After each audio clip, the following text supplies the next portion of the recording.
¿Qué tal? A continuación vamos a exponer sobre los anestésicos.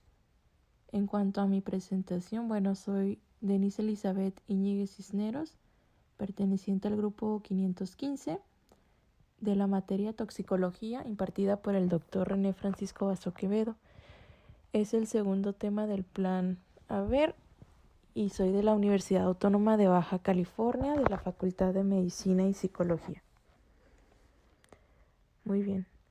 Los anestésicos locales son xenobióticos que bloquean la excitación y la transmisión a lo largo de un axón nervioso, de forma predecible y reversible. La anestesia producida es selectiva para la parte del cuerpo elegida, en contraste con los efectos no selectivos de un anestésico general. Los anestésicos locales no requieren la circulación como portador intermedio y normalmente no son transportados a órganos distantes. Por lo tanto, las acciones de los anestésicos locales se limitan en gran medida a las estructuras con las que entran en contacto directo.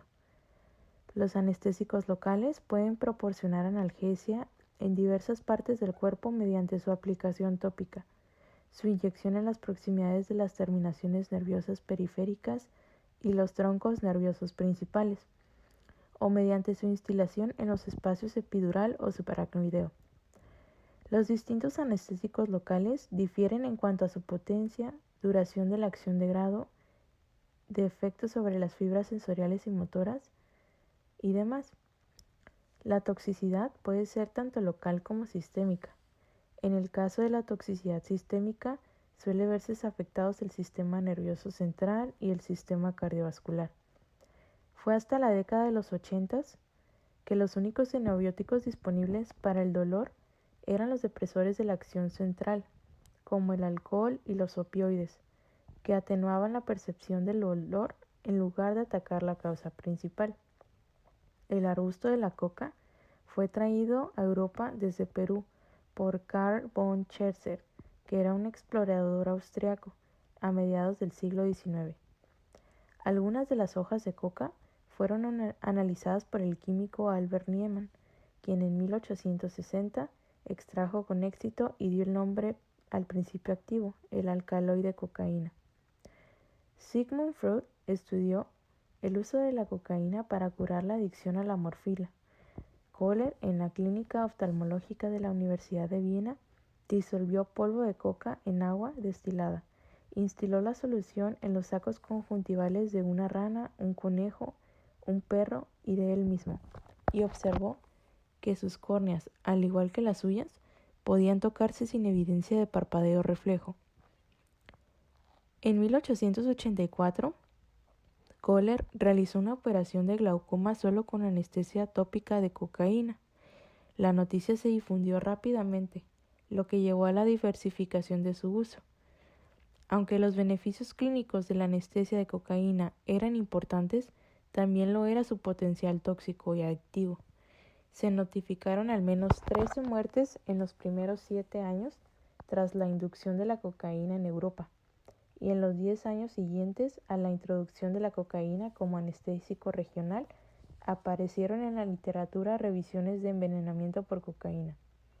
La toxicidad de la cocaína, junto con las enormes ventajas que proporcionaba para la cirugía, llevó a la búsqueda de sustitutos menos tóxicos. Tras la eludación de la estructura química de la cocaína, el éster metílico del ácido benzoico del alcaloide econina, en 1895 se examinaron otros ésteres aminados. Se introdujeron compuestos sintéticos con actividad anestésica local, pero eran muy tóxicos o irritantes o tenían un efecto clínico poco breve. En 1904, Earhart sintetizó la procaína, pero su corta duración de acción limitó su utilidad clínica. La investigación se centró en la síntesis de xenobióticos con duraciones de acción más prolongadas. Los potentes anestésicos locales de acción prolongada, como la dibucaína y la tetracaína, se sintetizaron en 1925 y 1928 respectivamente, y se introdujeron en la práctica clínica poco después. Sin embargo, estos anestésicos no eran seguros para las técnicas de anestesia regional, debido a la alta potencial toxicidad sistémica secundaria a la combinación de alta potencia, el metabolismo retardado y los mayores volúmenes de fármacos requeridos para la anestesia regional en comparación con la anestesia local. En cambio, estos fármacos eran muy útiles para la anestesia espinal, que requería volúmenes mucho menores. Loughran sintetizó la lidocaína a partir de una serie de derivados de la anilina. Esta amida, combinada con una alta penetración tisular y una duración de acción moderada con una toxicidad sistémica aceptablemente baja. Además, los metabolitos de la lidocaína no incluían el lanzamiento de la lidocaína, no incluían el ácido paraminobenzoico, el PABA, que provocaba reacciones alérgicas a todos los anestésicos aminoéster. Tras el lanzamiento de la lidocaína en 1944, se introdujeron en la práctica clínica otros compuestos de aminoácidos. Entre ellos se encuentra la mepivacaína en 1956, la prilocaína en 1959, la bupivacaína en 1963, la etidocaína en 1971 y la ropivacaína en 1996. Teniendo en cuenta la frecuencia con la que se administraban los anestésicos locales dentro y fuera de los centros sanitarios, las reacciones tóxicas clínicamente significativas son relativamente infrecuentes y la mayoría son iatrógenas. En los informes de muertes resultantes de exposiciones tóxicas notificadas a los centros de intoxicación de Estados Unidos, los anestésicos locales están raramente implicados, representando menos del 0.5% de los casos. La mayoría de las intoxicaciones son el resultado de la inyección inadvertida de una dosis terapéutica en un vaso sanguíneo, el uso repetido de una dosis terapéutica o la administración involuntaria de una dosis tóxica, pues es lo que los llevaba a una toxicidad. Los anestésicos locales amidados han sustituido en gran medida a los ésteres en el uso clínico debido a su mayor estabilidad y a la relativa ausencia de las reacciones de hipersensibilidad.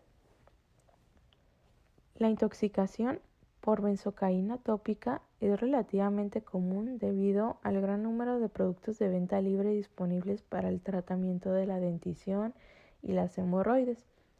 Además, existe un uso generalizado de la benzocaína, sobre todo en forma de spray, para la anestesia tópica de la mucosa antes de la intubación, la endoscopia superior y la ecocardiografía transesofágica. Con el uso sin receta, los efectos tóxicos después de la exposición son típicamente leves y rara vez se produce la muerte. La toxicidad suele producirse como un contratiempo terapéutico, pero debe considerarse el abuso o negligencia infantil si el paciente es menor de 2 años, y debe considerarse el suicidio en niños mayores y adultos. El aerosol de benzocaína puede ser la causa más importante de methemoglobinemia grave adquirida en el ámbito hospitalario. Entre noviembre de 1997 y marzo del 2002, la Administración de Alimentos y Medicamentos de Estados Unidos recibió 198 informes de acontecimientos adversos secundarios a productos con benzocaína. Un total de 132 casos, que representaban el 66.7%, implicaban una methemoglobinemia definitiva o probable. La mayoría eran acontecimientos adversos graves y se produjeron 2 muertes. En estos casos, una única pulverización de duración no especificada de benzocaína al 20% fue la dosis más comúnmente notificada. Debido a la dificultad de limitar la dosis a la recomendación del fabricante, todas las formulaciones actuales disponibles, estos autores recomiendan un preparado de dosificación y advertencias prominentes en el envase. En cuanto a su farmacología, los anestésicos locales pertenecen a uno de 2 grupos químicamente distintos: los aminoésteres y las aminoamidas. La estructura básica de todos los anestésicos locales consta de 3 componentes principales: un anillo aromático lipofílico conectado por un enlace éster o amida a una cadena intermedia alquilada corta que está unida a una amina terciaria hidrofílica, o menos comúnmente secundaria. La amina es una base aceptante de protones que está parcialmente cargada a pH fisiológico. En cuanto a los anestésicos locales, todos los anestésicos locales funcionan al unirse reversiblemente a proteínas específicas dentro de los canales de sodio unidos a membranas de los tejidos conductores. Estos receptores solo pueden ser alcanzados a través del lado citoplasmático intracelular de la membrana celular. El bloqueo de la conductancia iónica a través del canal de sodio conduce finalmente a la imposibilidad de iniciar y propagar potenciales de acción. El efecto analgésico resulta de la inhibición de la transmisión axonal del impulso nervioso en las fibras nerviosas mielinizadas y no mielinizadas, de pequeño diámetro, que transmiten la sensación de dolor y temperatura. El bloqueo de la conducción de estas fibras se produce en concentraciones más bajas que en las fibras más grandes, responsables del tacto y la función motora y la propiocepción. Esto probablemente ocurre en los nervios mielinizados, porque las fibras más pequeñas tienen un espaciado más estrecho en los nodos de Ranvier, dado que debe bloquearse un número fijo de nodos para que se produzca un fallo en la conducción. La longitud crítica más corta del nervio es alcanzada antes por el anestésico colocado localmente en las fibras pequeñas. En el caso de las fibras no mielinizadas, el menor diámetro limita la distancia a las dichas fibras que pueden propagar pasivamente el impulso eléctrico. Además, el bloqueo nervioso diferencial puede estar relacionado con la dependencia del voltaje y el tiempo de afinidad de los anestésicos locales a los canales de sodio. El canal de sodio, de múltiples unidades, está incrustado en la membrana de la célula nerviosa. Los anestésicos locales entran en la célula nerviosa por las membranas expuestas de los nodos de Ranvier y se unen al lado citoplasmático del canal de sodio, también situado en el nodo de Ranvier, y alteran la conductancia del sodio.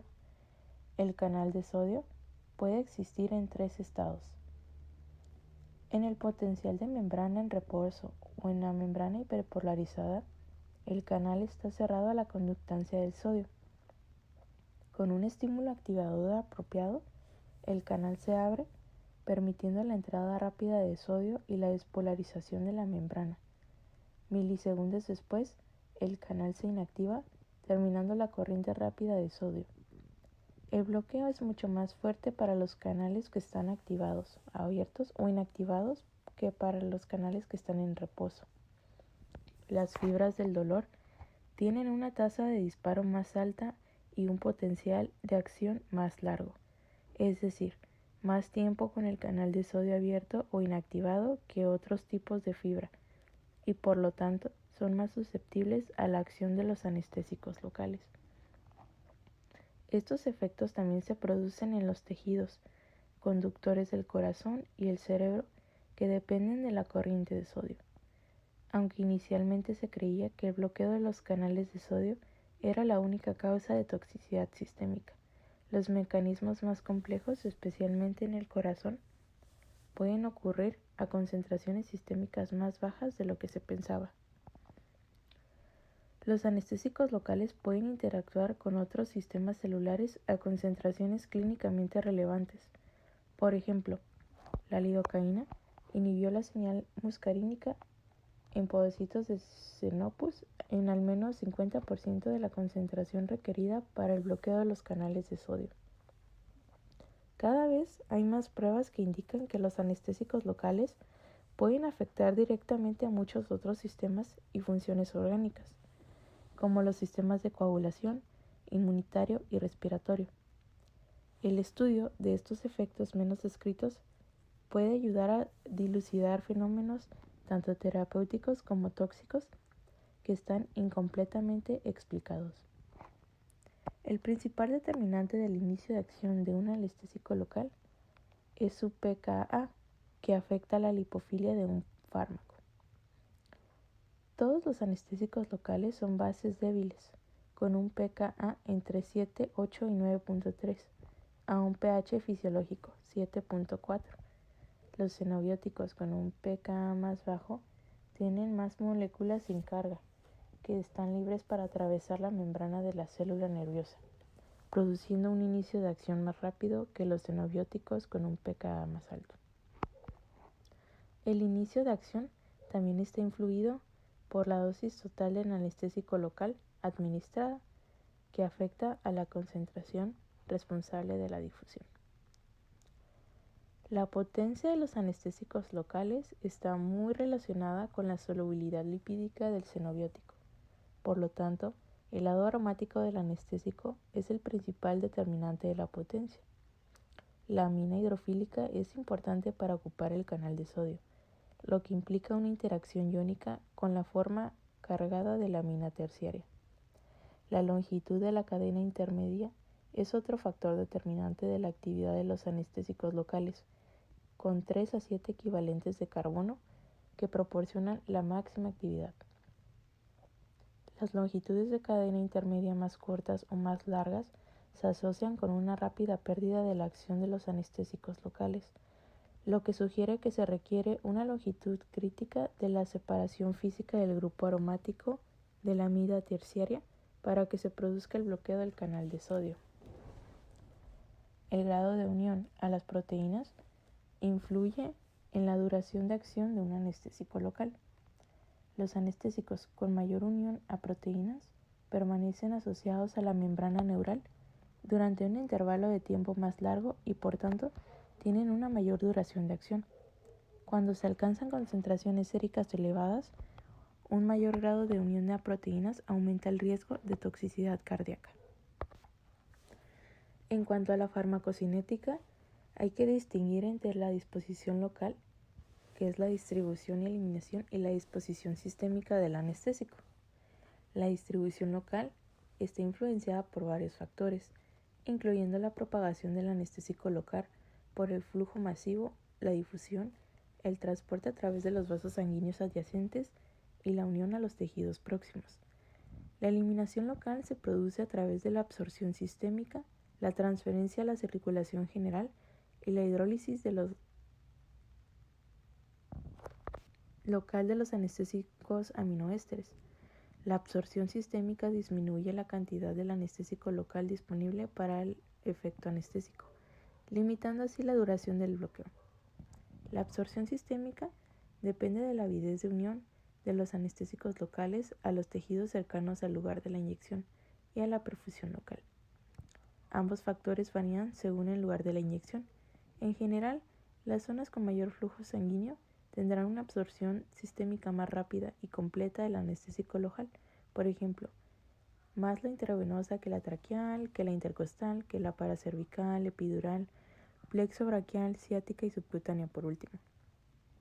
Debido a su lipofilia, los anestésicos locales atraviesan fácilmente las barreras celulares, así como la barrera hematoencefálica y la placenta.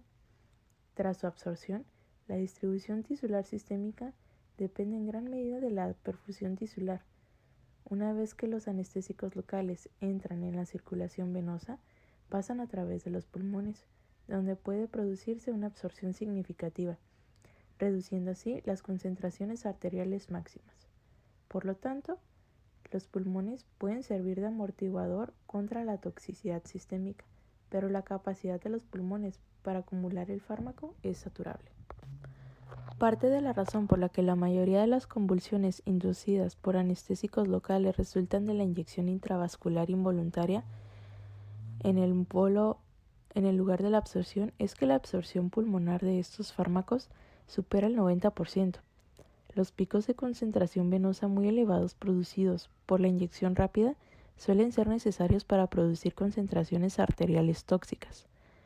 Todos los anestésicos locales, excepto la cocaína, provocan una vasodilatación periférica por la relajación directa del músculo liso vascular. La vasodilatación mejora la absorción vascular del anestésico local. Y la adición de epinefrina en 5 unidades gramos sobre mililitro o una en cada 200.000 a la solución anestésica local disminuye la tasa de absorción vascular, mejorando así la profundidad y prolongando la duración de acción local. El anestésico local mezclado con epinefrina también disminuye el riesgo de hemorragia en el campo quirúrgico y sirve como marcador de la inyección intravascular inadvertida al producir taquicardia cuando se inyecta una dosis de prueba de la mezcla a través de la aguja o catéter. Entre los inconvenientes importantes del uso de la epinefrina se encuentran los incómodos efectos secundarios como palpitaciones y temblores, la isquemia tisular local y las reacciones adversas sistémicas potencialmente mortales en pacientes susceptibles, por ejemplo, isquemia miocárdica y crisis hipertensivas. La inyección intravascular involuntaria de anestésicos locales mezclados con epinefrina puede ser mortal, aunque generalmente la epinefrina en estas mezclas está muy diluida. Las dos clases de anestésicos locales se metabolizan por diferentes vías. Los aminoésteres se metabolizan rápidamente por la colinesterasa plasmática en el principal metabolito, el PABA. Las aminoamidas se metabolizan más lentamente en el hígado a una variedad de metabolitos que no incluyen el PABA. Los pacientes con mutaciones enzimáticas, concentraciones bajas o ausentes de colinesterasa plasmática o pseudocolinesterasa, tienen un mayor riesgo de toxicidad sistémica por los anestésicos locales. Los factores que disminuyen el flujo sanguíneo hepático o deterioran la función hepática aumentan el riesgo de reacciones tóxicas a las aminoamidas y dificultan el manejo de las reacciones graves. La edad del paciente, en relación con la actividad de las enzimas hepáticas y la unión a proteínas plasmáticas, influye en la tasa de metabolismo de los anestésicos locales, mientras que la vida terminal de la lidocaína después de la administración intravenosa fue de una media de 80 minutos en voluntarios de 22 a 26 años, la vida media fue de solo 138 en individuos de 61 a 71 años. Los recién nacidos, con sistemas enzimáticos inmaduros, tienen una eliminación prolongada de aminoácidos, lo que se asocia con convulsiones cuando se utilizan altas tasas de infusión continua. La eliminación de la lidocaína se reduce por la insuficiencia cardíaca congestiva o la coadministración de xenobióticos, que reducen el flujo sanguíneo hepático, explicando así el mayor riesgo de toxicidad con cimetidina y propanolol. El propanolol y la cimetidina también disminuyen potencialmente el aclaramiento de la lidocaína al inhibir las enzimas CYP450 hepáticas. Los anestésicos locales se mezclan a menudo para aprovechar la farmacocinética deseable. Idealmente, los anestésicos locales de acción rápida y duración relativamente corta, como la cloroprocaína o la lidocaína, pueden combinarse con la tetracaína o la bupivacaína, de latencia más larga y de acción prolongada. En la práctica, las ventajas de las mezclas son escasas y las toxicidades son aditivas. La administración de un anestésico local aumenta la fracción plasmática libre de otro por desplazamiento de los sitios de unión a proteínas. Los anestésicos locales normalmente no pueden penetrar en la piel intacta en cantidades suficientes para producir una anestesia fiable. La penetración cutánea eficaz requiere la combinación de un alto contenido de agua y una alta concentración de la forma base insoluble en agua del anestésico local. Esta combinación de propiedades se consigue mezclando lidocaína y prilocaína en sus formas base en una proporción de 1 a 1. Se requiere la aplicación durante al menos 45 minutos para conseguir una analgesia dérmica adecuada. La absorción de anestésicos locales continúa durante varias horas durante la aplicación. Una formulación liposomal de lidocaína al 4% facilita la absorción cutánea. Es tan eficaz como la EMLA, para la anestesia tópica. Además, en los niños se utiliza un preparado de gel de tetracaína al 4% para la anestesia tópica de la piel, con un inicio de acción y una eficacia al menos tan buenos como los del EMLA y sin efectos secundarios. En cuanto a las manifestaciones clínicas de toxicidad, aunque las reacciones adversas más comunes de los anestésicos locales son los eventos vasovagales asociados a la inyección, ahorita hablaremos sobre las siguientes, la toxicidad local y sistémica, en cómo se divide.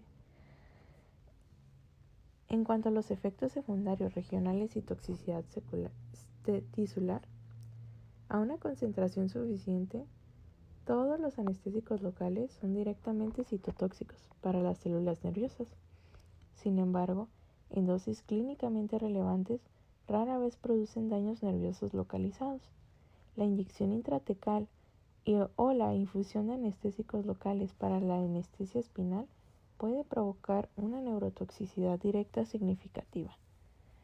En este contexto, la lidocaína representa un mayor riesgo tanto de neuropatía lumbosacra persistente como de un síndrome de dolor de nalgas o piernas o disestesia postanestésica dolorosa pero autolimitada, que se conoce como síntomas neurológicos transitorios. El daño nervioso se atribuye a menudo al uso de soluciones excesivamente concentradas o de formulaciones inadecuadas. Varios informes sobre el síndrome de Cauda-Equina se asocian al uso de concentraciones o formulaciones inadecuadas, así como de soluciones hiperbáricas de lidocaína al 5% para la anestesia espinal. Las soluciones hiperbáricas son más densas que el líquido cefalorraquídeo. Esta neurotoxicidad parece ser un fenómeno que se produce cuando el anestésico se inyecta a través de la aguja de calibre estrecho o a través de catéteres espinales continuos. Este proceso puede dar lugar a concentraciones locales muy elevadas del anestésico que podrían acumularse alrededor de las raíces sacras debido a una mezcla inadecuada. Se desconoce el mecanismo de esta neurotoxicidad, pero se cree que es independiente del bloqueo de canales de sodio, dado que puede conseguirse un bloqueo igualmente eficaz con la inyección de volúmenes mayores de menor concentración. Debe evitarse la lidocaína al 5% y utilizar en su lugar bupivacaína. Existe un aumento significativo de hasta 10 veces en el desarrollo de nuevas disfunciones neurológicas después de recibir un bloqueo neuroaxial en pacientes con neuropatía periférica preexistentes, un hecho que enfatiza el consentimiento informado. Reacciones neurotóxicas severas similares ocurren después de la inyección subaracnoidea masiva de cloroprocaína durante el intento de anestesia epidural. La neurotoxicidad parece inicialmente asociada al uso del antioxidante bisulfito sódico y al bajo pH de la solución comercial, más que al uso del anestésico en sí. Aunque la cloroprocaína ha sido reformulada sin bisulfito, nuevos datos en animales sugieren que es el propio anestésico el que puede ser el responsable de la neurotoxicidad. Se observan cambios en el músculo esquelético tras la inyección intramuscular de anestésicos locales, especialmente los xenobióticos más potentes y de acción prolongada. El efecto es reversible y la regeneración muscular se completa en las siguientes 2 semanas a la inyección de los anestésicos locales. Aunque es poco frecuente, la neuropatía postoperatoria transitoria o prolongada tras el bloqueo del nervio periférico o del plexo está bien reconocida. Los mecanismos probables incluyen la lesión directa del nervio relacionado con la inyección intraneuronal y la neurotoxicidad del anestésico local.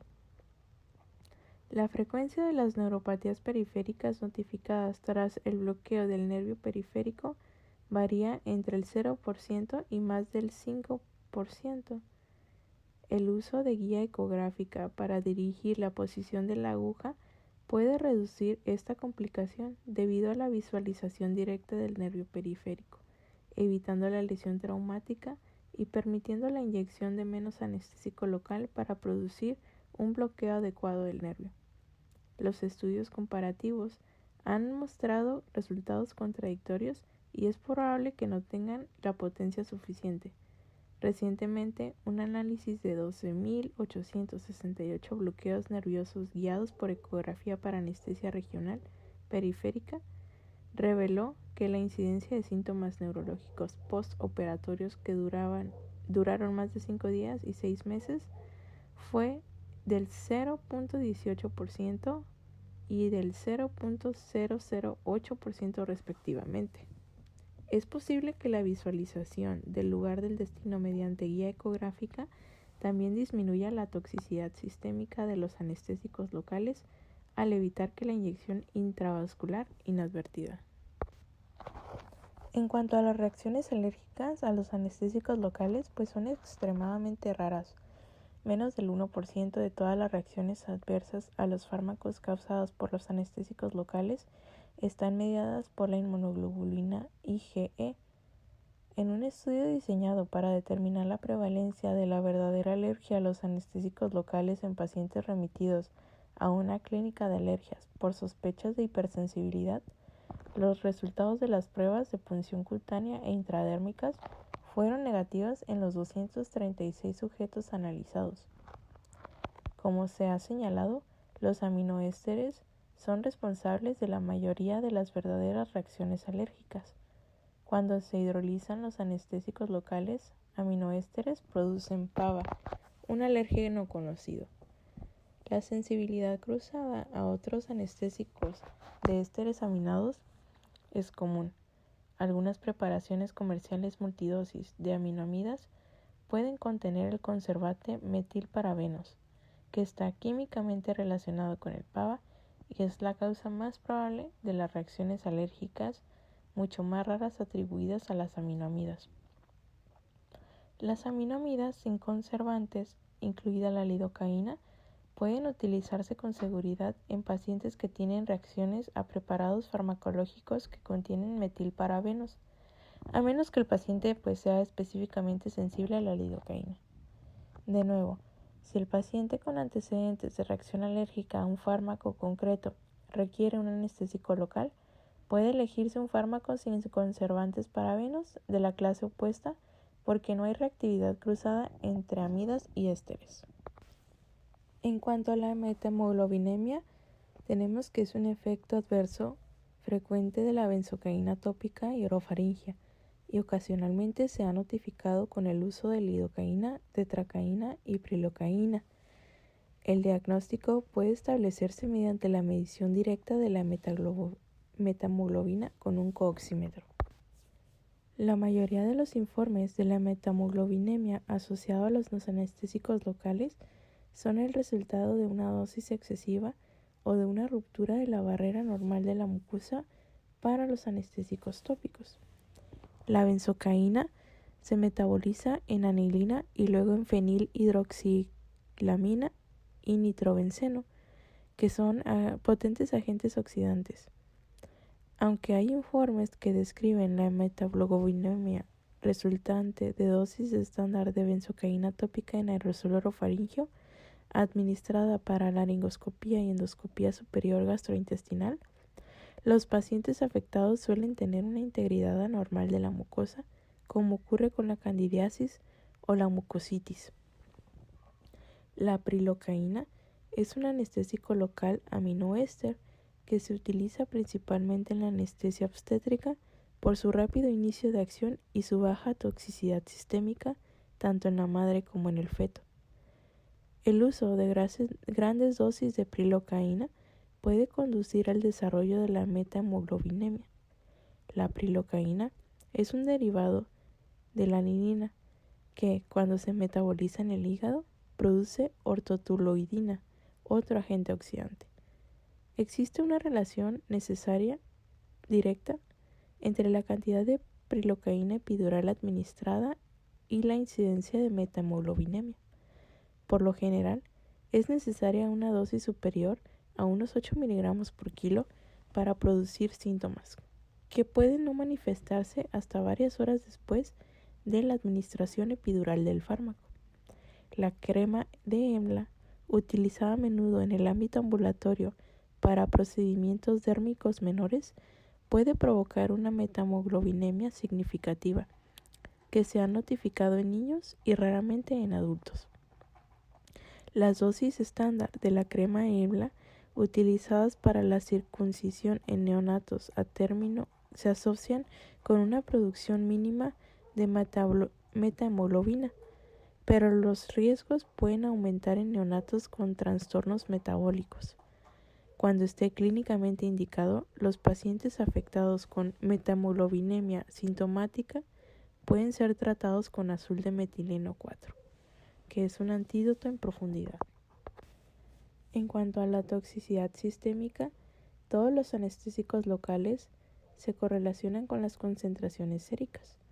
Los factores que determinan la concentración son la dosis, la velocidad de administración, el lugar de la inyección, porque la absorción se produce más rápida y completamente en zonas vasculares, como los bloqueos del cuello o bloqueos intercostales, así también la presencia o ausencia de un vasoconstrictor y el grado de unión a la proteína tisular, la solubilidad en grasa y el pKa del anestésico local. El cerebro y el corazón son los principales órganos diana de la toxicidad sistémica debido a su rica perfusión. Sus moderados coeficientes de partición tejido-sangre, la falta de limitaciones de difusión y la presencia de células que dependen de los canales de sodio activados por voltaje para producir un potencial de acción.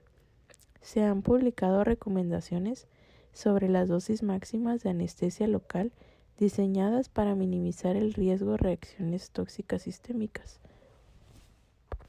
Estas dosis máximas recomendadas tienen como objeto evitar la infiltración de un fármaco excesivo. Sin embargo, dado que la mayoría de los episodios de toxicidad sistémica de los anestésicos locales, con la excepción de la metamoglobinemia del fármaco tópico, se producen de forma secundaria a una inyección intravascular no intencionada y no a la sobredosis, se recomienda que la dosis máxima de los anestésicos sea la que vemos en la siguiente tabla. La rapidez de eliminación del plasma influye en la dosis total administrada al sistema nervioso central o al corazón. Los aminoésteres se hidrolizan rápidamente en el plasma y se eliminan, lo que explica su potencial relativamente bajo de toxicidad sistémica. Las aminoamidas tienen un potencial mucho mayor de producir toxicidad sistémica porque la terminación del efecto terapéutico de estos fármacos se consigue a través de la redistribución y la inactivación metabólica más lenta. Otro factor que crea dificultad para especificar la concentración plasmática mínima tóxica de la lidocaína resulta del hecho de que sus metabolitos son farmacológicamente activos, aunque estos factores dificultan el establecimiento de dosis seguras de anestésicos locales. En cuanto a la toxicidad en el sistema nervioso central, tenemos que la toxicidad sistémica en humanos puede presentarse con anormalidades en el sistema nervioso central. Los estudios de infusión intravenosa en voluntarios demuestran una relación inversa entre la potencia anestésica y la dosis requerida para inducir signos de toxicidad en el sistema nervioso central. Existe una relación similar entre la concentración convulsiva y la potencia anestésica relativa. En los seres humanos se notificaron convulsiones a concentraciones séricas de aproximadamente 2 a 4 microgramos por mililitro. Para la bupivacaína y la etidicocaína, normalmente se requieren concentraciones superiores a 10 microgramos sobre el mililitro. Para la producción de convulsiones cuando se administran fármacos menos potentes como la lidocaína. A pesar de la fuerte relación entre la potencia de los anestésicos locales y la toxicidad en el sistema nervioso central, hay otros factores que influyen en los efectos del sistema nervioso central, como la velocidad de inyección, las interacciones farmacológicas y el estado ácido-base. La rapidez con la que se alcanza una determinada concentración sérica influye en la toxicidad del anestésico. Los voluntarios podían tolerar una dosis media de 236 miligramos de etidocaína y una concentración sérica de 3 microgramos sobre mililitro antes de la aparición de los síntomas del sistema nervioso central, cuando el anestésico se infundía a una velocidad de 10 miligramos por minuto. Sin embargo, cuando la velocidad de infusión se aumentó a 20 miligramos por minuto, los mismos individuos solo pudieron tolerar una media de 161 miligramos del fármaco, lo que produjo la presentación clínica de una reacción tóxica sistémica.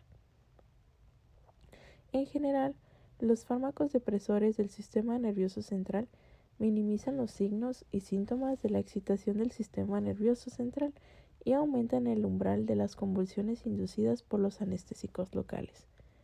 El flumazenil aumenta la sensibilidad del sistema nervioso central a los anestésicos de amida. Tanto las acidosis metabólicas como respiratorias aumentan la toxicidad del sistema nervioso central inducida por los anestésicos locales. La acidemia disminuye la unión a las proteínas plasmáticas, aumentando la cantidad del fármaco libre disponible para la difusión del sistema nervioso central, a pesar de favorecer la forma cargada del grupo amina. El umbral convulsivo de varios anestésicos locales está inversamente relacionado con la PCO2 arterial. La hipercarbia puede reducir el umbral convulsivo por varios mecanismos, como es el aumento del flujo sanguíneo cerebral, que incrementa el suministro del fármaco al sistema nervioso central, el aumento de la conversión de la base del fármaco en el catión activo en presencia de un pH intracelular disminuido, y la disminución de la unión a proteínas plasmáticas, que aumenta la cantidad de fármaco libre disponible para su difusión en el cerebro. Un aumento gradual de la concentración sérica de lidocaína suele producir un patrón estereotipado de síntomas y signos. En un paciente despierto, los efectos iniciales incluyen acúfenos, aturdimiento, adormecimiento, circunvalar, desorientación, confusión, alteraciones auditivas y visuales y letargia. Los efectos secundarios subjetivos se producen a concentraciones séricas entre 3 y 6 microgramos por mililitro. También se ha informado de importantes efectos psicológicos de los anestésicos locales. Las experiencias cercanas a la muerte y los delirios de muerte real se describen como síntomas específicos de la toxicidad de los anestésicos locales. Así pues, la aparición de síntomas psicológicos durante la administración de anestésicos locales no debe descartarse como reacciones nerviosas no relacionadas o efectos de los sedantes administrados como premedicación, sino como un posible signo temprano de toxicidad del sistema nervioso central. A continuación, se desarrollan los signos clínicos, generalmente excitatorios, que incluyen escalofríos, temblores y finalmente convulsiones tónico-clónicas generalizadas. La toxicidad objetiva del sistema nervioso central suele ser evidente en concentraciones de lidocaína entre 5 y 9 microgramos por mililitro. Pueden producirse convulsiones a concentraciones superiores a 10 microgramos por mililitro. Y las concentraciones más altas producen coma, apnea y colapso cardiovascular. La fase excitatoria tiene un amplio rango de intensidad y duración, dependiendo de las propiedades químicas del anestésico local. Con los fármacos altamente lipofílicos y unidos a proteínas, la fase de excitación es breve y leve. La toxicidad de un bolo intravenoso grande de bupivacaína puede presentarse sin ninguna excitación del sistema nervioso central, con bradicardia, cianosis y coma como primeros signos. La inyección intravascular rápida de lidocaína puede producir una breve fase excitatoria seguida de una depresión generalizada del sistema nervioso central con parada respiratoria.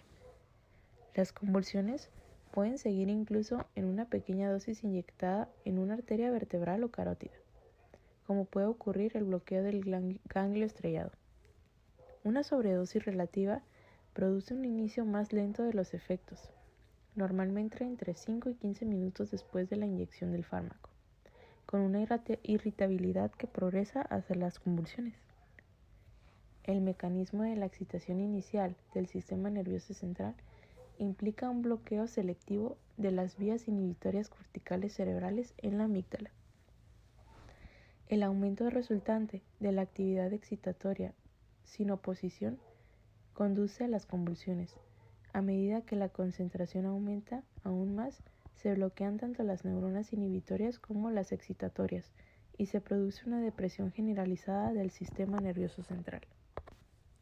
En cuanto al tratamiento de la toxicidad del sistema nervioso central por anestésicos locales, pues al primer signo de posible toxicidad del sistema nervioso central debe interrumpirse la administración del fármaco y se debe suministrar inmediatamente oxígeno al 100% y si es necesario se debe apoyar de ventilación. Los pacientes con síntomas leves no suelen requerir tratamiento, siempre que se mantengan las funciones respiratorias y cardiovasculares adecuadas. El paciente debe ser seguido de cerca para poder detectar la progresión hacia efectos más graves. Aunque la mayoría de las convulsiones causadas por los anestésicos locales son autolimitadas, deben tratarse rápidamente porque la hipoxia y la acidemia producidas por las convulsiones prolongadas pueden aumentar la toxicidad tanto del sistema nervioso central como cardiovascular. La intubación no es obligatoria y la decisión de intubar debe ser individualizada. Mantener una ventilación adecuada tiene un valor probado, pero una hiperventilación modesta, en teoría, podría disminuir la toxicidad al sistema nervioso central. Al disminuir la extracción del fármaco del sistema nervioso central, reducir el potasio extracelular e hiperpolarizar la membrana de las células neuronales, la normalización, reducción de la PCO2 puede disminuir la afinidad o acelerar la separación del anestésico local del canal de sodio. Los barbitúricos y las benzodiazepinas de acción ultracorta se han utilizado para el tratamiento de las convulsiones inducidas por los anestésicos locales, pero cualquiera de estos grupos de medicamentos también puede exacerbar la depresión circulatoria y respiratoria. El Profolol de 1 miligramo por kilogramo intravenoso fue tan eficaz como el Tiopental, 2 miligramos por kilogramo intravenoso, para detener las convulsiones inducidas por la bupivacaína en ratas, y se ha utilizado con éxito en un paciente con contracciones musculares incontroladas secundarias a la toxicidad por anestésicos locales. Sin embargo, el Profolol puede causar bradirritmias significativas e incluso asistolia, especialmente cuando se utiliza con otros xenobióticos que causan bradicardia. Se desconoce si el Profolol interactúa con anestésicos locales para potenciar sus efectos de bradicardia y no es posible recomendar en general el propofol sobre las benzodiazepinas para el tratamiento de la toxicidad en los anestésicos locales en el sistema nervioso central. Los bloqueadores neuromusculares se proponen como tratamiento complementario de las convulsiones inducidas por los anestésicos locales, pues bloquean la actividad muscular disminuyendo la demanda de oxígeno y la producción de ácido láctico.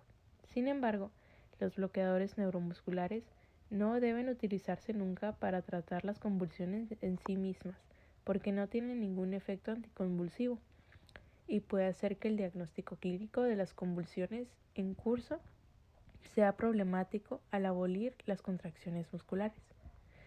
Para evitar esta complicación potencialmente letal, la parálisis química debe utilizarse solo para facilitar la intubación endotraqueal si es necesario, a menos que también se utilice la electroencefalografía continua. Si se utiliza, es conveniente utilizar bloqueadores neuromusculares de acción corta, lo que facilitará posteriores evaluaciones neurológicas repetidas. La succinilcolina puede no ser ideal debido a sus importantes efectos secundarios como la hipercalemia y las arritmias. Debe considerarse el uso de bloqueadores neuromusculares no despolarizantes con menor potencial de efectos secundarios cardíacos como el rocuronio.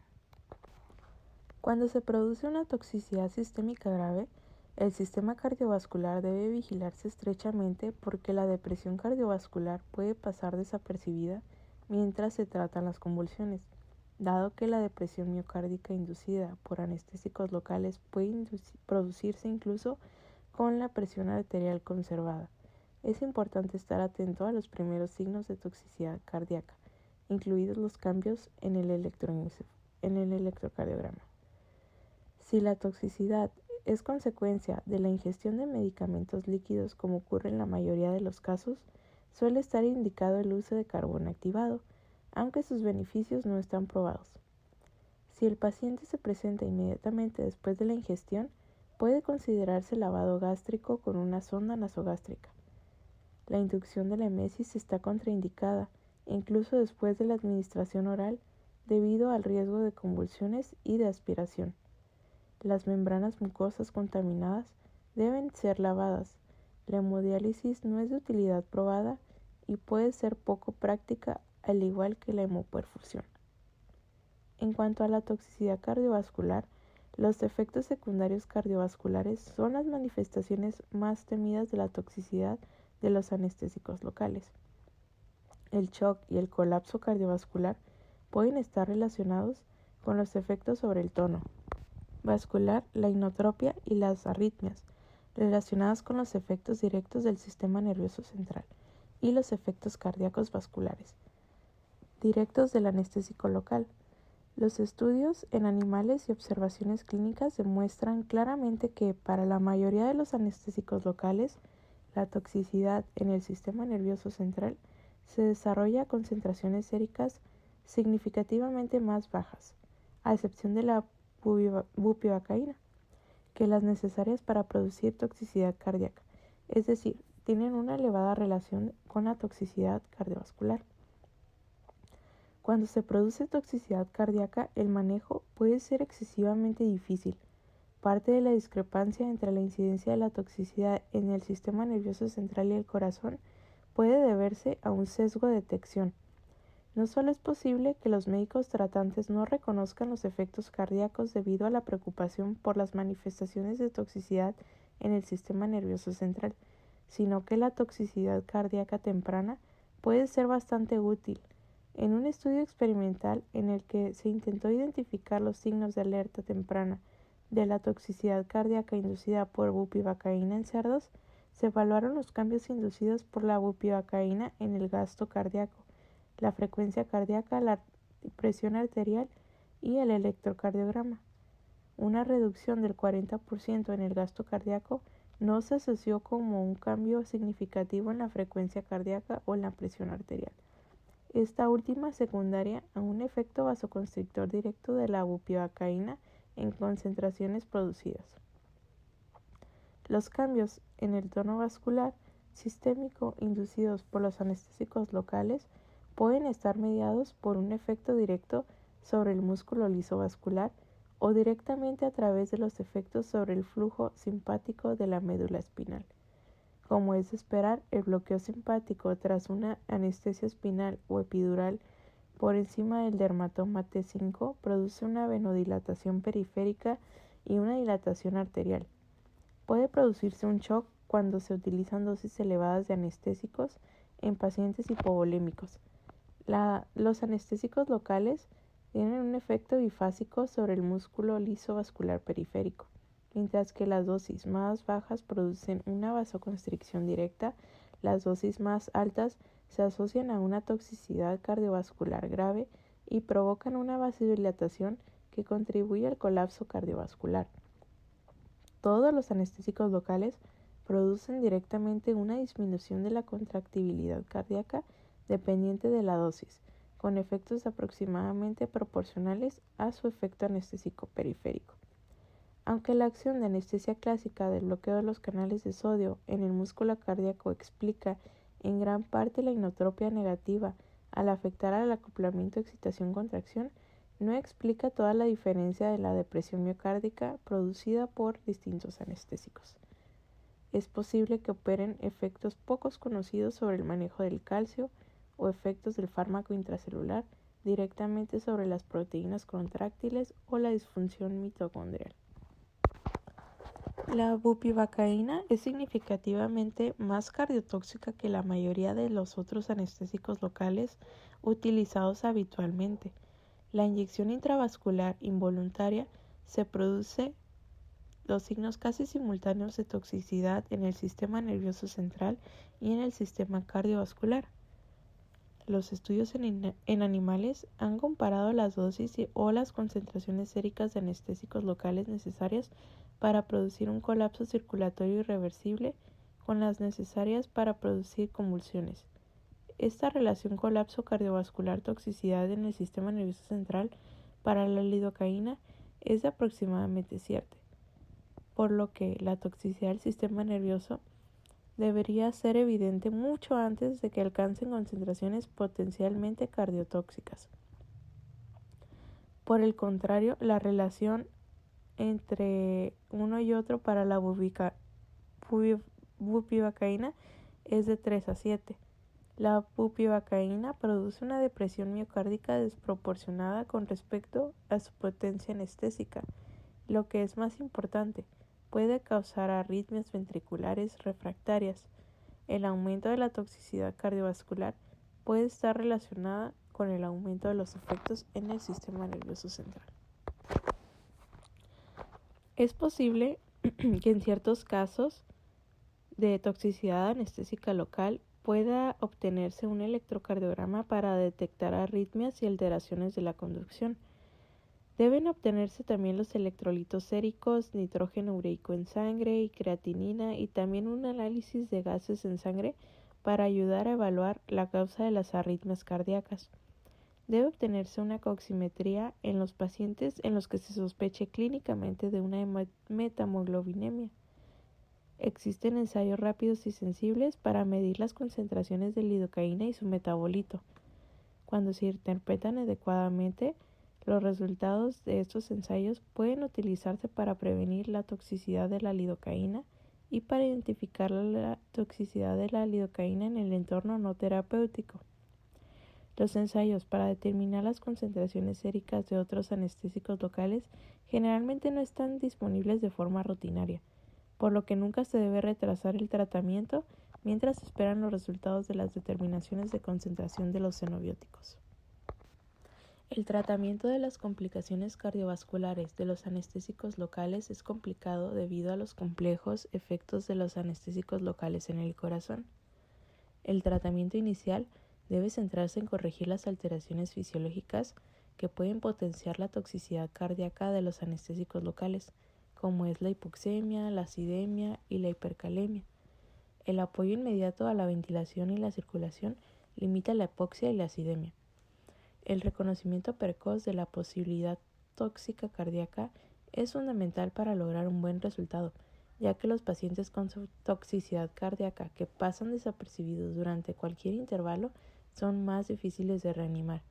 Si se sospecha una inyección intravascular de anestésicos locales potencialmente evasiva, es fundamental maximizar la oxigenación del paciente antes de que se produzca el colapso cardiovascular. Mientras se investigaba la relación entre el metabolismo de los lípidos y la toxicidad de la bupivacaína, un estudio con ratas sobre la parada sistolia inducida por la bupivacaína demostró que el pretratamiento con la emulsión grasa intravenosa, IFE, aumentaba en un 50% la dosis de bupivacaína necesaria para inducir la toxicidad. Además, una dosis de bupivacaína que era uniformemente mortal en las ratas de control, dio lugar a una supervivencia universal en los animales que también recibieron emulsión grasa. Estudios posteriores sobre la toxicidad de los anestésicos locales han demostrado un retorno acelerado de la función cardíaca después de la IFE, tanto en animales intactos como en corazones aislados. En los informes clínicos, la epinefrina tiene una eficacia limitada en el tratamiento de la parada cardíaca que resulta de la toxicidad de la bupivacaína. Esto podría ser secundario a la inhibición de la producción intracelular de monofosfato de adenosina cíclico por la bupivacaína. Se demostró la eficacia de la IFE en comparación con la epinefrina para la reanimación del colapso cardiovascular inducido por la bupivacaína en un modelo de roedor. Se utilizó con éxito una infusión de IFE al 20% para reanimar a un paciente en una parada cardíaca prolongada causada por la toxicidad de la bupivacaína. El paciente se estabilizó rápidamente con la IFE después de no mejorar con 20 minutos de reanimación cardiopulmonar avanzada. Posteriormente, se han publicado varios informes de casos que describen el uso con éxito de la IFE en varias formulaciones para tratar a pacientes en parada cardíaca, después de una anestesia regional con varios anestésicos locales, incluyendo bupivacaína, ropivacaína y levobupivacaína, aunque la mayoría de los informes y los posibles mecanismos de acción sugieren que la IFE sería más útil en el tratamiento de los efectos sistémicos de los anestésicos locales solubles en lípidos. Un caso reciente documentaba la reversión de la neurotoxicidad grave relacionada con la lidocaína, que es mucho menos lipofílica. Sin embargo, cuando la solución en lípidos se expresa como el coeficiente de partición octanol-agua a pH fisiológico, queda claro que la toxicidad de la lidocaína debería ser susceptible de tratamiento con la IFE. El mecanismo por el que la IFE revierte la toxicidad de los anestésicos locales es incierto. Una de las hipótesis es que la emulsión grasa exógena proporciona una fuente competidora para la unión de anestésicos locales solubles en lípidos, un sumidero de lípidos circulantes. Este punto de vista está respaldado por un estudio que demostró una disminución de las concentraciones de bupivacaína cardíaca después de la IFE. Otra posibilidad es que la carga de emulsión grasa pueda anular la inhibición de la acilcarnitina translocasa por acción de la masa, aumentando en ácidos grasos libres mitocondriales, con lo que se incrementa la producción de energía miocárdica, haciendo que el corazón tenga más probabilidades de responder a la reanimación. En preparaciones aisladas de corazón de cobaya expuestas a altas concentraciones de bupivacaína y ropivacaína durante 10 minutos, las mitocondrias de los cardiomiocitos presentaban una reducción del consumo de oxígeno y una inflamación morfológica dependiente de la concentración. Dado el que el cerebro no utilizaba lípidos para la producción de energía y que la IFE puede revertir la toxicidad anestésica local del sistema nervioso central, los procesos no metabólicos están claramente implicados. Por ejemplo, la IFE tiene efectos inotrópicos positivos en preparaciones cardíacas aisladas y revierte la depresión cardíaca inducida por la bupivacaína a concentraciones de lípidos inferiores a las necesarias para reducir la concentración acuosa de la bupivacaína. Las arritmias inducidas por la bupivacaína suelen ser refractarias a la cardioversión, la desfibrilación y el tratamiento farmacológico. La lidocaína, la fenitoína, el magnesio, el bretilio, la amiodarona, los bloqueadores de los canales de calcio y el tratamiento combinado con cloridina y dobutamina se han utilizado en modelos animales con resultados variables. El tratamiento de la toxicidad de la bupivacaína debe dirigirse a disociar la bupivacaína del canal de sodio miocárdico, revirtiendo así los efectos del fármaco sobre la conducción cardíaca. La lidocaína compite con la bupivacaína en los canales de sodio cardíacos y a dosis elevadas puede reemplazarla. Los informes anecdóticos sugieren que la lidocaína ha ayudado ocasionalmente en esta aplicación. Sin embargo, persiste la preocupación por los efectos aditivos en el sistema nervioso central cuando la lidocaína se utiliza para tratar la toxicidad cardíaca de la bupivacaína, y las directrices sugieren evitar los bloqueadores de canales de calcio, los antagonistas beta-adrenérgicos y los anestésicos locales. En el caso de la toxicidad de los anestésicos locales amídicos de acción prolongada, altamente liposolubles y unidos a proteínas, si el paciente no responde rápidamente al tratamiento, cabe esperar que la RCP sea difícil y prolongada, de 1 a 2 horas, antes de que la depresión del sistema de conducción cardíaco revierta espontáneamente como resultado de la redistribución y el metabolismo de los fármacos. La perfusión de los órganos vitales se verá seriamente comprometida durante la RCP a pesar de una comprensión torácica óptima. la importancia de este problema aumenta con la duración de la reanimación. Por lo tanto, debe considerarse el inicio rápido de la derivación cardiopulmonar si resulta práctico. Su uso ha dado lugar a un resultado satisfactorio en algunos casos de sobredosis de lidocaína y bupivacaína. La derivación cardiopulmonar proporciona un soporte circulatorio muy superior al que proporciona el masaje cardíaco a pecho cerrado. La mejora de la perfusión evita la hipoxia tisular y el desarrollo de acidosis metabólica, lo que a su vez disminuye la unión de los anestésicos locales a los receptores de los canales de sodio del miocardio. El flujo sanguíneo hepático se mantiene mejor, lo que mejora el metabolismo de los anestésicos locales. Y el aumento del flujo sanguíneo miocárdico ayuda a redistribuir los anestésicos locales fuera del miocardio. La estimulación cardíaca se utilizó con éxito para el tratamiento de la parada cardíaca tras la administración involuntaria de un bolo de 2 gramos de lidocaína en un circuito de bypass cardiopulmonar mientras se retiraba al paciente del bypass. La terapia farmacológica no tuvo éxito y fue necesario reanudar el bypass. 45 minutos después de la inyección, la estimulación auriculoventricular restableció la perfusión y permitió suspender el bypass. El uso del bicarbonato sódico al principio de la reanimación para evitar la potenciación de la toxicidad cardíaca mediada por la acidemia puede haber sido, en algunos de los casos, beneficioso, pero los efectos paradójicos sobre el pH intracelular durante la RCP desaconsejan su uso en ausencia de datos experimentales o clínicos sólidos. En otro modelo canino, una infusión de 2 mililitros por kilogramo de dextrosa al 50% más una unidad por kilogramo de insulina fue superior a la solución salina o a la dextrosa sola para revertir la depresión cardíaca inducida por bupivacaína. Los efectos sobre la corriente de potasio, el manejo de calcio y la utilización de la energía miocárdica al proporcionar un sustrato energético alternativo pueden haber contribuido a los efectos saludables de la infusión de insulina. En cuanto a la prevención de la toxicidad sistémica de los anestésicos locales, pues a pesar del desarrollo de nuevos anestésicos locales de amida relativamente menos tóxicos como la levobupivacaína y la ropivacaína, los efectos cardiovasculares y del sistema nervioso central graves siguen siendo un riesgo. Se han descrito varios casos de paradas cardíacas inducidas a la ropivacaína.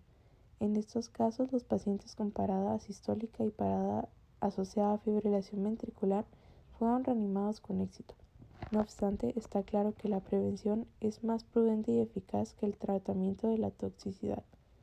Las claves de la prevención son utilizar la concentración y el volumen anestésicos más bajos posibles que sean compatibles con una anestesia eficaz y evitar una inyección intravascular significativa. Esto último se consigue asegurando una colocación extravascular demostrada repetidamente mediante guía ultrasonográfica y mediante una aspiración cuidadosa y lenta de una aguja o catéter antes de la inyección. La inyección de una pequeña dosis de prueba de anestésico mezclada con epinefrina para evaluar una respuesta cardiovascular si la inyección es intravascular y el uso de una dosificación lenta y fraccionada de inyecciones de gran volumen con vigilancia de los signos tempranos de toxicidad en sistema nervioso y corazón. Ya como un resumen, pues tenemos que los anestésicos locales son xenobióticos de uso frecuente que proporcionan analgesia quirúrgica y alivio del dolor agudo y crónico.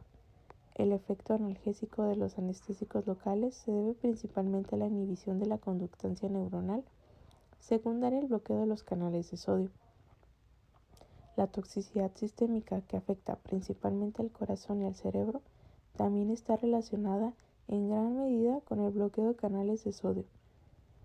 La toxicidad sistémica suele producirse como consecuencia de una inyección intravascular inadvertida, y si se produce un colapso cardiovascular y una parada cardíaca, especialmente en contexto de la toxicidad de la bupivacaína, la reanimación puede ser difícil y prolongada. Se ha demostrado que una nueva terapia, la IFE, revierte por mecanismos inciertos la toxicidad de los anestésicos locales. Y la derivación cardiopulmonar puede ser útil porque proporciona apoyo cardiovascular, limita los exacerbantes como la hipoxia tisular y la acidemia y mejora el flujo sanguíneo hepático, aumentando así el metabolismo del anestésico local. Ahora hablaremos sobre los anestésicos inhalados. En cuanto a su historia y epidemiología, la primera descripción del uso de un anestésico por inhalación fue realizado por Paracelso, un médico y alquimista suizo que preparó una mezcla de éter dietílico, alcohol y agua llamada aceite de dulce de beritriolo. Describió la administración de este preparado a gallinas que caían en lo que parecía ser un sueño profundo del que se recuperaban ilesas. En 1735, Wilhelm Froben dio a esta sustancia su nombre moderno de éter. El éter se utilizaba por vía tópica, especialmente por vía intranasal, como mecanismo contra el dolor de cabeza, las enfermedades nerviosas y ataques. A menudo se afirma que la práctica anestésica moderna comenzó en 1846 en el Hospital General de Massachusetts, cuando el dentista William Morton hizo la primera demostración pública de la capacidad del vapor de éter inhalado para aliviar el dolor de la cirugía. Oliver Wendell Holmes eligió el sustantivo griego anestesia, sin sensación, para caracterizar el proceso. Las observaciones sobre la fisiología circulatoria y respiratoria condujeron finalmente a la comprensión de los efectos de los gases y vapores inhalados. En la última década del siglo XVIII, se crearon centros para el tratamiento neumático de enfermedades de Birmingham y Bristol, Inglaterra. En estas instituciones se realizaron experimentos con éter, que se inhalaba a través de un embudo y con óxido nitroso. Después de que Humphrey Davy describiera su propia experiencia placentera y estimulante al inhalar el gas de la risa, muchos de sus colegas y amigos inhalaron óxido nitroso para experimentar sus efectos embriagadores. Davy también describió cómo la inhalación de óxido nitroso aliviaba el dolor de cabeza y el dolor de una muela en erupción. Así que Davy reconoció las propiedades analgésicas del óxido nitroso y su posible aplicación para la cirugía. Aunque no llevó a cabo la idea, el público no tardó en adoptar el uso del óxido nitroso en formas de retosos de óxido nitroso. El público de los espectáculos de medicina itinerante se ofrecía para experimentar los efectos estimulantes de la inhalación de óxido nitroso. En uno de los espectáculos celebrando en 1844 en Harvard, un hombre bajo la influencia del óxido nitroso se lesionó la pierna, pero no sintió ningún dolor. El doctor Horace Wells, un dentista que se encontraba entre el público ese día, inhaló el óxido nitroso al día siguiente e hizo que su compañero le extrajera sin dolor un diente molesto. Una demostración pública posterior del uso del óxido nitroso para la extracción dental fue en parte infructuosa, dejando a sus colegas con dudas sobre su eficacia y seguridad, e impidiendo así su aceptación general como anestesia quirúrgica. En Gran Bretaña, en 1847, James Simpson, un obstetra, utilizó por primera vez el éter para aliviar el dolor del parto. Posteriormente adoptó el cloroformo para este fin, debido a su olor más agradable y a que la inducción y la emergencia eran más rápidas.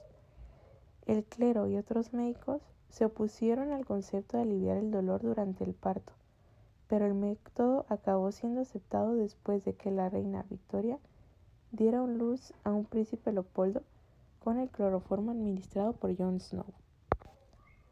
En el siglo siguiente se introdujeron varios anestésicos volátiles, como el cloruro de etilo en 1848, el éter de divinilo en 1933, el tricloroetileno en 1934 y el éter de vinilo en 1947.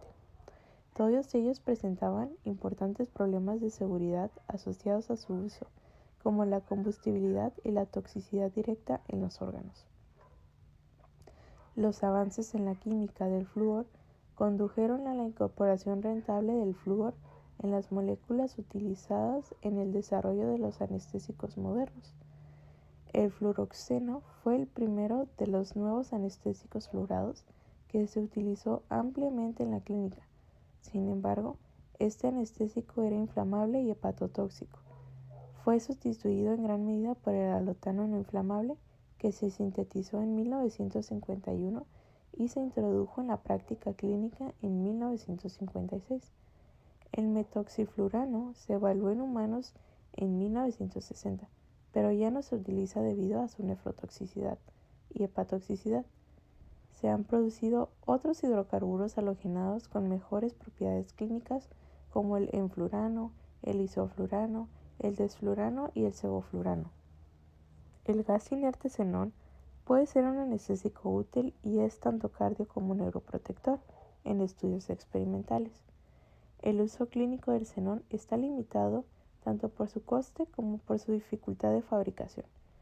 Aunque el xenón es respetuoso con el medio ambiente en comparación con los gases anestésicos utilizados actualmente, su toxicidad es relativamente desconocida, pero se cree que es mínima. En cuanto a la farmacología, los anestésicos inhalados siguen siendo los más utilizados para el mantenimiento de la anestesia, principalmente porque se administran con facilidad y seguridad mediante los modernos equipos de anestesia y se pueden valorar rápidamente hasta su efecto. Los anestésicos inhalatorios utilizados en la práctica clínica actual incluyen el óxido nitroso, el alotano, el isoflurano, el sevoflurano y el desflurano. Dado que una amplia gama de xenobióticos químicamente distintos puede producir anestesia, es improbable que exista un receptor único para los anestésicos inhalados. Lo más probable es que los anestésicos volátiles causen anestesia general al modular la función sináptica desde el interior de las membranas celulares. Los anestésicos interactúan con muchas proteínas. Los objetivos más probables pero aún no probados de los anestésicos inhalatorios son los canales iónicos que controlan el flujo de iones a través de la membrana citoplasmática. Es importante considerar varios aspectos. En primer lugar, se han identificado más de 20 canales iónicos diferentes, cada uno de los cuales controla diversos flujos de aniones y cationes. Los resultados de los efectos de los canales iónicos incluyen la liberación de neurotransmisores inhibidores y la inhibición de neurotransmisores excitadores. De hecho, cada tipo de anestésico tiene acciones variables.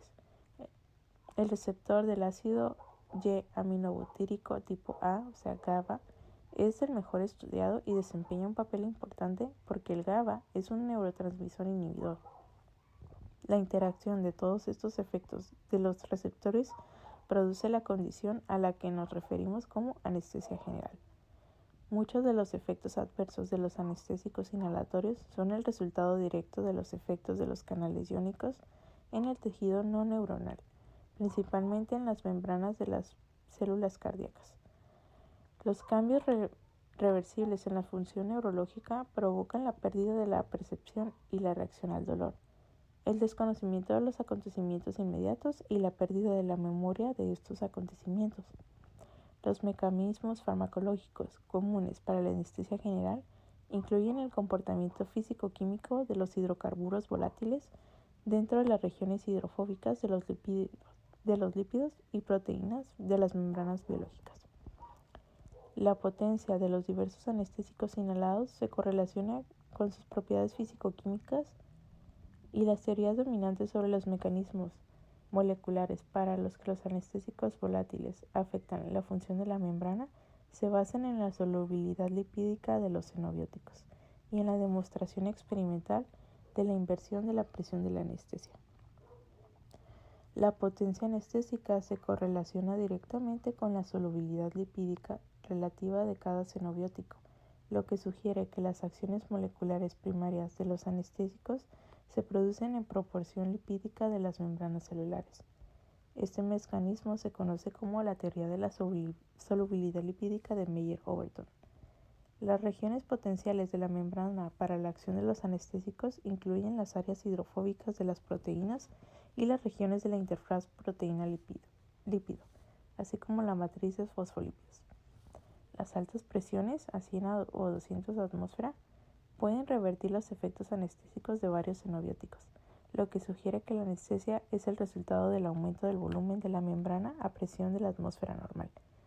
un efecto conocido como la teoría de expansión del volumen. En cuanto a la farmacocinética, dado que los anestésicos inhalados entran en el cuerpo a través de los pulmones, los factores que influyen en su absorción por la sangre y en su distribución a otros tejidos, en particular el cerebro, incluyen la solubilidad del xenobiótico en la sangre, el flujo sanguíneo a través de los pulmones, la distribución del flujo sanguíneo en los distintos órganos, la solubilidad del anestésico en el tejido y la masa del tejido. El objetivo de la anestesia por inhalación es desarrollar y mantener una presión parcial satisfactoria del anestésico en el cerebro, el principal lugar de acción. La farmacocinética de los anestésicos puede vincularse a su farmacodinámica, considerando la potencia anestésica. Esta relación existe porque la anestesia se esfuerza por alcanzar y mantener una concentración alveolar deseada. En el caso de los anestésicos inhalados, la potencia se suele designar por la concentración alveolar mínima del anestésico, conocida como MAC. La MAC es la concentración alveolar a una atmósfera, que impide el movimiento en el 50% de los sujetos en respuesta a un estímulo doloroso. La MAC se utiliza cuando se comparan los efectos de dosis equipotentes de anestésicos en diversas funciones orgánicas. El óxido nitroso es el anestésico por inhalación más utilizado en el mundo, pero su seguridad es objeto de debate. En el 2008 se revisó exhaustivamente la toxicidad del óxido nitroso tanto desde el punto de vista químico como de su actividad clínica, y los autores concluyeron que no es necesario prohibir su uso. Entre sus ventajas se encuentran un olor suave, ausencia de la irritación de las vías respiratorias, una inducción y una emergencia rápidas, una analgesia potente y unos efectos respiratorios y circulatorios mínimos. Cuando se administra en un quirófano moderno, utilizando los estándares actuales de monitorización para evitar la hipoxia involuntaria, el óxido nitroso es un xenobiótico notablemente seguro. Desgraciadamente, el óxido nitroso también tiene un potencial de abuso, sobre todo entre el personal hospitalario y odontológico. Se han notificado casos de muertes y lesiones cerebrales permanentes, pero generalmente no son consecuencia de efectos tóxicos directos, sino que son secundarios a la hipoxia como resultado de una simple asfixia. En cuanto a los efectos hematológicos, la supresión de la médula ósea se reconoció por primera vez como una complicación de la exposición prolongada al óxido nitroso en la década de 1950, cuando el gas se utilizó para sedar pacientes intubados que tenían un tétanos graves. La leucopenia, con médula ósea hipoplástica y eritropoiesis megaloblástica, se desarrolló típicamente de 3 a 5 días después de la exposición inicial y fue seguida por trombocitopenia. La recuperación suele producirse en los 4 días siguientes a la interrupción de la anestesia. Los pacientes sanos sometidos a procedimientos quirúrgicos rutinarios demuestran cambios megaloblásticos leves en la médula ósea a las 12 horas de la exposición al 50% de óxido nitroso y cambios marcados a las 24 horas. Los pacientes en estado crítico pueden ser más sensibles a los efectos del óxido nitroso en la médula ósea, con cambios megaloblásticos descritos después de solo 1 hora de exposición, pero los cambios son poco probables en individuos con menos de 6 horas de exposición en ausencia de deficiencias preexistentes de folato o cobalamina. Los efectos hematológicos de la exposición al óxido nitroso se parecen mucho a las características bioquímicas de la anemia perniciosa.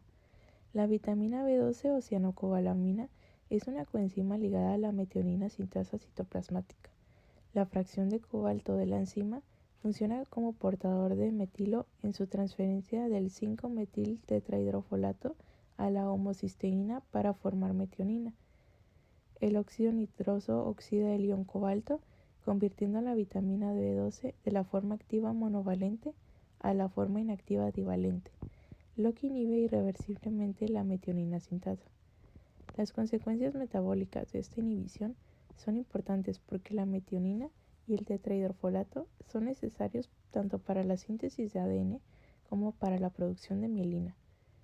Esta interferencia es responsable del desarrollo de la depresión de la médula ósea y de la polineuropatía, que se asemeja a los hallazgos caracterizados que se producen en la anemia perniciosa. En cuanto a los efectos neurológicos, En 1978 se describió por primera vez la polineuropatía incapacitante en trabajadores sanitarios que abusaban habitualmente del óxido nitroso. Este trastorno neurológico mejoraba lentamente cuando los pacientes se abstenían de seguir abusando del óxido nitroso. Esta neuropatía es clínicamente indistinguible de la degeneración combinada subaguda de la médula espinal asociada a la anemia perniciosa. El síndrome de neuropatía por óxido nitroso se caracteriza por una polineuropatía sensomotora, a menudo combinada con signos de afectación de la médula espinal posterior y lateral. Los signos y síntomas incluyen entumecimiento y parestesias de las extremidades, debilidad y ataxia troncal. Los cambios neurológicos pueden desarrollarse solo después de varios meses de exposición frecuente al óxido nitroso. Los cambios neurológicos suelen desarrollarse solo después de varios meses de exposición al óxido nitroso, aunque las manifestaciones neurológicas pueden desarrollarse a los pocos días del uso en pacientes con deficiencia subclínica de la cianocobalamina. Entre las personas de riesgo se encuentran los individuos que abusan crónicamente del gas y los que están expuestos profesionalmente durante periodos prolongados a entornos contaminados con altas concentraciones de óxido nitroso. Los estudios en animales demuestran que la metionina sintasa se inactiva por la exposición a más de 1000 partes por millón de óxido nitroso. Este escenario es altamente improbable en quirófanos modernos, donde los anestésicos inhalados son eliminados, pero puede ocurrir en consultorios dentales mal ventilados. Es probable que este problema esté notablemente infradiagnosticado, porque los cambios neurológicos que se producen en los casos leves imitan otras afecciones neurológicas más comunes. En cuanto a los efectos inmunológicos, recientemente se ha planteado la preocupación por los efectos perjudiciales del óxido nitroso en la función inmunitaria. El óxido nitroso se asocia a diversos efectos sobre la función inmunitaria, con pruebas de la disminución de la proliferación de células mononucleares de sangre periférica humana y una disminución de la quimiotaxis de los neutrófilos. En cuanto a los efectos cardiovasculares, el uso del óxido nitroso se asocia con un mayor riesgo de complicaciones cardiovasculares en el periodo preoperatorio. Las concentraciones séricas de la homocisteína aumentan durante los días posteriores a la exposición operatoria del óxido nitroso. Esto ocurre porque la conversión de la homocisteína en metionina depende de la metionina sintasa, y el aumento de las concentraciones de la homocisteína es un factor de riesgo independiente de morbilidad cardíaca. El tratamiento en general se debe ser retirada de la persona agudamente afectada en el entorno tóxico. Los individuos que han desarrollado toxicidad por expansión ocupacional o abuso del gas deben ser educados sobre la relación de sus actividades y sus hallazgos clínicos. Ya específicamente, la vitamina B12 puede ayudar a los pacientes con una deficiencia de vitamina B12 que desarrollan anemia megaloblástica y disfunción neurológica después de una breve exposición al óxido nitroso, pero no es beneficioso en los pacientes que tienen toxicidad resultante de una exposición más crónica, pues la razón de la ineficiencia de la vitamina B12 en situación es incierta. Las anomalías de la médula ósea asociadas a la toxicidad por óxido nitroso pueden revertirse mediante la administración de una única dosis intravenosa de 30 miligramos de ácido folínico. La metionina también se ha utilizado con éxito cuando el tratamiento de la vitamina B12 por sí solo no ha conseguido mejorar los síntomas neurológicos. Los anestésicos inhalados fueron considerados inicialmente como bioquímicamente inertes. La toxicidad tras la administración no se explicaba bien, aunque ahora ya está claro que los metabolitos de los anestésicos inhalados son los responsables de las toxicidades agudas y crónicas, que son predecibles y están relacionados a la dosis. Se han también descrito hepatitis por halotano, y existen dos tipos de hepatotoxicidad distinta que se asocian al uso de este gas. La primera es una disfunción leve que se desarrolla en aproximadamente el 20% de los pacientes expuestos. Los pacientes suelen ser asintomáticos, pero presentan concentraciones de aminotransferasa sérica modestamente elevadas a los pocos días de la exposición del anestésico. La recuperación es completa. Por el contrario, se produce una hepatitis potencialmente mortal en aproximadamente 1 de cada 10.000 pacientes expuestos y produce una necrosis hepática masiva fatal en 1 de cada 35.000 pacientes. Dado que los hallazgos histológicos de la necrosis hepatocelular masiva son indistinguibles de muchas de las causas de hepatitis vírica, diferenciar la hepatitis por alotano de otras causas de hepatitis en el periodo postoperatorio es difícil sin estudios serológicos definitivos.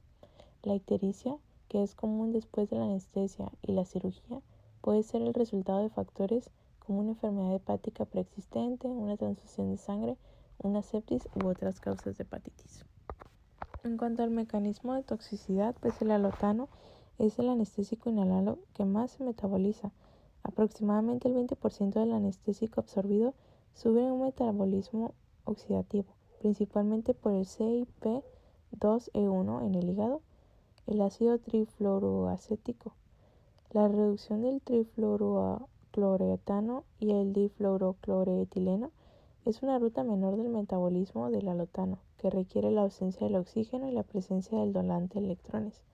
Estos metabolitos volátiles son radicales libres, que pueden producir directamente toxicidad hepática aguda al unirse reversiblemente y destruyendo las estructuras hepatocelulares. El uso del alotano para la anestesia inhalatoria ha disminuido notablemente en Norteamérica con la disponibilidad generalizada de anestésicos halogenados más nuevos y seguros. El alotano sigue siendo utilizado ampliamente en algunos países porque es barato y proporciona una inducción suave de la anestesia. El isoflurano y el desflurano son gases picantes que pueden ser irritantes para las vías respiratorias. El isoflurano, el desflurano y el sevoflurano también parecen tener un bajo potencial hepatotóxico. Se ha informado de una forma inmunitaria de hepatitis con todos los anestésicos excepto el sevoflurano. Puede existir una sensibilidad cruzada, de forma que la exposición previa a un anestésico desencadena hepatotoxicidad tras la exposición posterior a un anestésico diferente. Los riñones son el único otro órgano con riesgo de toxicidad por los anestésicos inhalatorios modernos. El metoxiflurano es un anestésico que se introdujo en 1962 y en el 66 se relacionó con el desarrollo de la insuficiencia renal poliúrica resistente a la vasopresina. En 16 de 94 pacientes que recibieron anestésica prolongada con metoxiflurano para cirugía abdominal. La poliuria se asoció con un balance de líquidos negativos, elevados en concentraciones séricas de sodio y nitrógeno úrico, osmolaridad y una osmolaridad urinaria fija que se aproxima a la del suero. En resumen, los anestésicos inhalatorios siguen siendo una opción popular para el mantenimiento de la anestesia debido a su seguridad y tutabilidad. La toxicidad es infrecuente y puede resultar de una variedad de mecanismos, así como que los profesionales sanitarios que utilizan estos anestésicos deben conocer su farmacología y potencial toxicidad. Bueno, compañeros, esto fue todo por mi parte. Espero les haya gustado y bueno, buen día.